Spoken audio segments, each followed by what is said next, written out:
తెలంగాణ ప్రజా సమితి బ్యానర్ మీద 11 స్థానాలు ఇచ్చి ఆ పార్టీ కొత్త పార్టీకి మాకు తెలంగాణ కావాలి అని ఆకాంక్షను 52లో ఎట్లా అయితే చెప్పారో 68లో ఎట్లా అయితే చెప్పారో 71లో కూడా ప్రజలు నిర్ద్వందంగా చెప్పారు.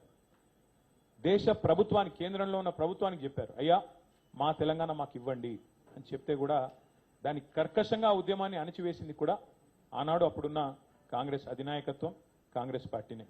అట్లాగే మళ్ళీ 2001లో గులాబీ జెండా ఎగిరిన తర్వాత కేసీఆర్ గారు మరి పార్టీ పెట్టిన తర్వాత, టీఆర్ఎస్ అనే పార్టీ పెట్టిన తర్వాత 2004లో మా దగ్గరకు వచ్చి పొత్తు పెట్టుకొని తెలంగాణ మనోభావాలను మేము గౌరవిస్తామని చెప్పి, రాష్ట్రం ఇస్తామని చెప్పి మరి ఎన్నికల ఎజెండాలో పెట్టి, అట్లాగే తర్వాత కామన్ మినిమం ప్రోగ్రాంలో పెట్టి భారత రాష్ట్రపతితో చెప్పించి 10 ఏళ్ల పాటు మమ్మల్ని కాల్చుకు తిన్నది తెలంగాణను.